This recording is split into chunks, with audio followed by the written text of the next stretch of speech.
Hey everyone, Beardo here, broadcasting to you another MINUTIA Minute from very strange surroundings indeed. I'm actually at my girlfriend's apartment this morning. I don't know if I'm going to upload this right away, but I'm recording this on Wednesday morning. It's the earliest I think I've ever recorded my Wednesday haul video because it was a really small week for me, guys. I actually only had 2 books to review for you.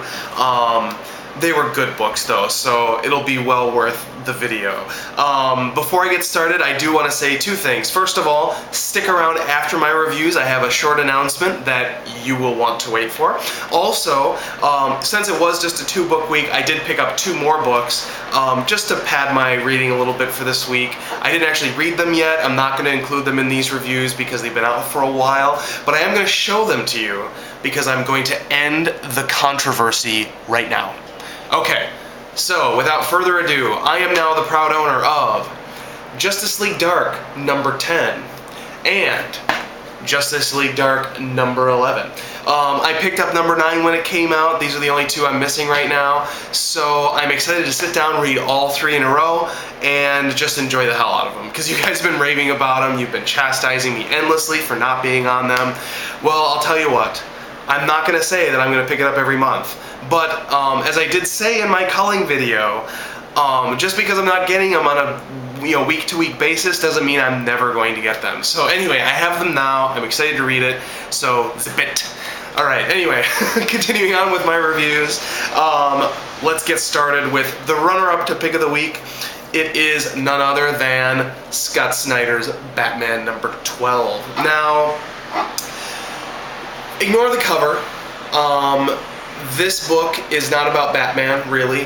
He does make a couple of appearances, but they're very brief and towards the end. Instead, we follow 2 kids, Harper Row and her brother something, I can't remember his name. And basically, they live in the Narrows. They're very poor. Her brother mostly follows Harper, and her brother is this gay kid who is constantly getting picked on, beat up, and just mercilessly hurt by homophobes, basically. And she ends up getting a ticket to go to this big Bruce Wayne bash where basically Bruce Wayne's going to show off his plans to develop the Narrows. And I'm pretty sure that's the same event that you saw in Batman issue number 1. So we're kind of going back in time a little bit.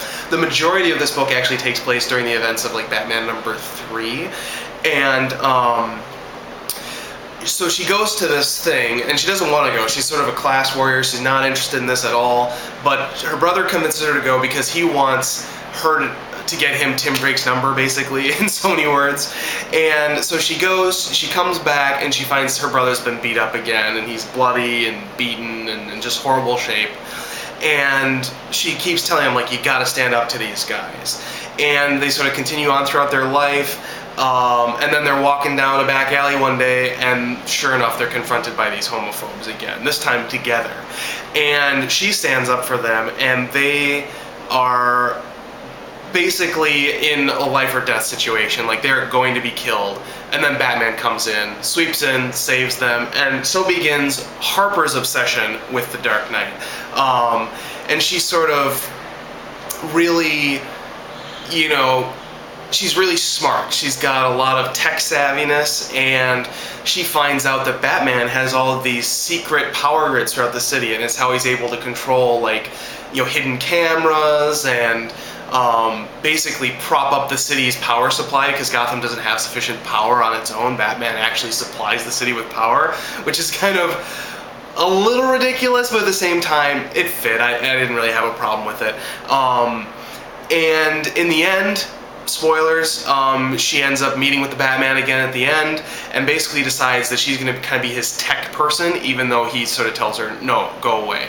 This very much reminded me of sort of Batman in the 80s when you had like Tim Drake coming in, and you were starting to introduce a lot of that sort of Batman supporting cast. Agent 42Q talked about, I don't remember what the video was. I think he was talking about Amazing Spider-Man maybe, but he was talking about how important it is to have like a good supporting cast and a really good comic has a good, strong supporting cast, and that's what really makes a comic book great.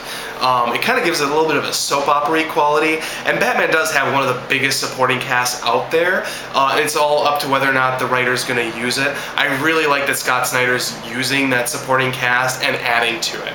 I really enjoyed Harold back in the day. If any of you guys remember who Harold was, he was like the Hunchback of Notre Dame that is a computer whiz and like a mechanical genius. And he first actually appeared in The Question, I think, like in like issue 30 something. And but then he quickly made it into Batman. He's turned out to be like this Penguin henchman, but he's not really. He's just sort of being duped. And then Batman ends up taking him in, and he lives in the Batcave and like builds cool gadgets for Batman. Like, it's just a great character. And then of course they killed him. With Batman Hush, no less. Which, great storyline, never liked that they killed Harold. Harper could be somewhere between a new Robin and a new Harold, like somewhere right in the middle there. I'm really excited to see where this character goes. This issue is being touted as both an epilogue to Night of the Owls, which it is. There's a reference to the owls in here. Very brief. It's not really about that. And it's also sort of supposed to be a prelude to the next upcoming arc with the Joker. So I'm really curious to see what's going to happen with Harper, and I hope we get to see her again very soon. I should talk a little bit about the art in this book.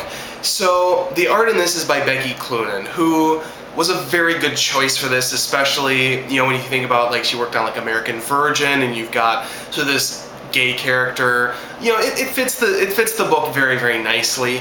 Of course, she only does the main story, and then the backup story, which is actually not the backup story, it's the main story continued, kind of like in, was it Batman number 8 or number 9, where, you know, the backup story is by Raphael Albuquerque, or whoever that is, Rafe Albuquerque, I don't know, whatever. Anyway, the art's by him, and so it's like the story just continues, but it's got a new artist, and at the end they kind of tag on as if that was the supporting story, but it's really not. Same kind of thing happens here, although they don't even pretend that it's a supporting story, but what they do is they have Becky Cloonan on art for 21 pages, and then they replace her art with Andy Clark, who is just completely out of left field, doesn't fit the tone of the book at all, especially since Becky Cloonan is a supporting artist, a filler artist for this.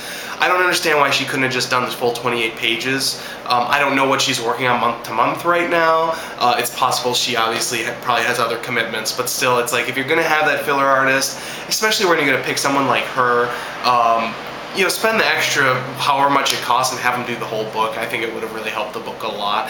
And then on top of that, while I really do enjoy this cover by Greg Capullo, it's one of those, doesn't really fit the book very well. I do get, you know, you have Batman and sort of how he uses the power supply in Gotham, so you have Batman being electrocuted with the little power symbol here. I get it, but that's just not what the book's about. I mean, that's very incidental to the story. So the reason why this book didn't get Pick of the Week probably is because of the artwork, but from no fault of Becky Cloonan, because she just should have done more of it. I'm sorry. Anyway, overall though, Batman number 12 was a very enjoyable read. Looking forward to number 13, so here's hoping. It's going to be amazing. I saw the cover for it, and I'm getting really excited. Anyway, Pick of the Week of the 2 books that I got. However, this probably would have been Pick of the Week anyway. It didn't make it on Pick of the Week last month, only because I didn't pick it up when I should have. Luckily, I got it the week after. I am, of course, talking about Punk Rock Jesus. So, last time around, we had nothing but revelation after revelation after revelation. I mean, this book just blows your mind the first time around. You get, you know, the whole idea that they're going to clone Jesus from the Shroud of Turin. And by the way, spoilers here, guys, because I am going to spoil the first issue. It's been out for months, so it's allowed. The fact that they're going to put this Jesus and his mother on a reality TV show. The fact that these reality TV moguls are going to, you know, like genetically alter Jesus to make him look more like the storybook Jesus and less like a Middle Eastern guy. The idea that when they clone Jesus and put him into this womb, somehow she ends up having twins. Twins, Basil, twins. Not this. No, that didn't really work, did it? Anyway, just all of these things, layer after layer. Just every time you turn the page, your jaw drops. This issue doesn't have a lot of jaw dropping, but it does have some really, really good character development and expansion on this story. This is exactly where issue 2 needed to go, and it was very, very enjoyable. So, in this issue, we do still have a lot of the sort of development of where the society is at. You have guerrilla warriors coming in to try and like storm the island that Jesus 2 is on, or Chris, we'll call him Chris, that's his name. And trying to stop this this religious travesty from happening. At the same time, you have Slate, who is the runner of this whole experiment, who is constantly doing things to boost his ratings. So he's promoting these miracles that, like, this baby Chris like spelled Genesis with building blocks, and that's a miracle, and stuff like that. Just really out there stuff.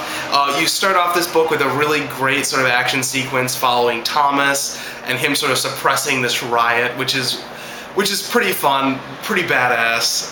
And then we get into the character stuff, though. We get to see a lot of stuff here with Gwen. We learn a little bit more about where she came from, and we kind of get a sense of family, although we never see her family in this. We also get a little bit more of Thomas's youth and sort of expand on what happened in that, after that very first grisly scene in issue 1, kind of see the next day. And then finally, we get a moment with Dr. Epstein in here where she drops a very big bomb. And I'm going to spoil it. She's pregnant. I think we all know that someone who couldn't be pregnant, suddenly being pregnant and not willing to tell who the father is, I think we know what's really going on here. And for those of you who have read issue 1, I'm sure you know as well. So anyway, go pick up Punk Rock Jesus. It's a fantastic read. Art was fantastic by Sean Murphy. Some people complain that it's black and white. Honestly, I wish the covers were in black and white too. I love the black and white. And really, I mean, there's no way I can tell you to go buy this book better than the cover does. Comic Book Resources, a legend in the making. Give it a shot. If only you can say you were there when it happened. Go pick it up. It's amazing. All right. Anyway, so finally, an announcement. Everyone under the sun right now on YouTube is doing their big, sort of epic, blowout, mega slew of videos. MAW0001 is doing 31 Days in August, where he's doing a video every day. We have Coast and Bromstar, who's doing a video every day, doing a Crisis, like doing all the Crisis books, which I've really been enjoying.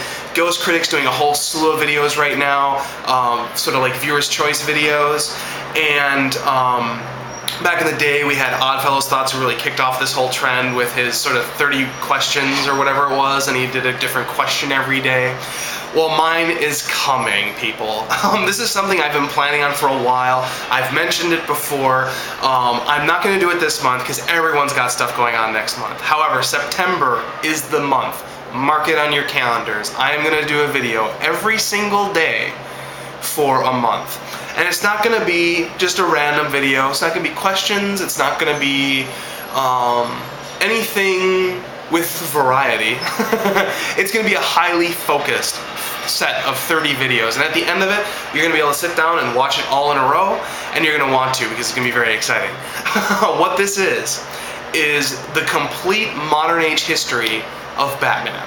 Now, when I say Batman, I don't mean the character overall. I mean the Batman title, from issues 404 through 713, because as of last week, I completed my complete modern age Batman run. And what better timing, because next month is Zero Issue Month, and we have, Batman is getting, all of those 5 years fleshed out. We're going to find out what happened in those 5 years. We're going to find out what's canon, what's not canon, and so basically what we're going to do is I'm going to go through and do a few issues every single day until we're done for basically the 30 days of September, however that lands out. I'm planning on actually doing it in 29 days, and then at the end I'm going to review the Batman Zero issues, and we'll do a little talk about what they kept, what they left, what we would have liked to have seen, what we wouldn't have liked to have seen, all those kinds of things. So it's going to be Batman month yet again here on Minutia Minute. What can I say? It's always Batman month. I think the only person who comes close to posting as many Batman videos as I do is Poet Skinny. So, but anyway, I hope you're looking forward to that. I'm really looking forward to it. I'm hard at work cataloging, rereading, and going through all those issues. But by September 1st, I will be going through every single one of them for you guys. So anyway, mark it on your calendar. I'm really excited. Now, going off of that, I do have a very, very special shout out that I have to do because up until a couple of weeks ago, I was missing 3 issues. One issue was issue 426, which is the first part of the Death in This Family storyline.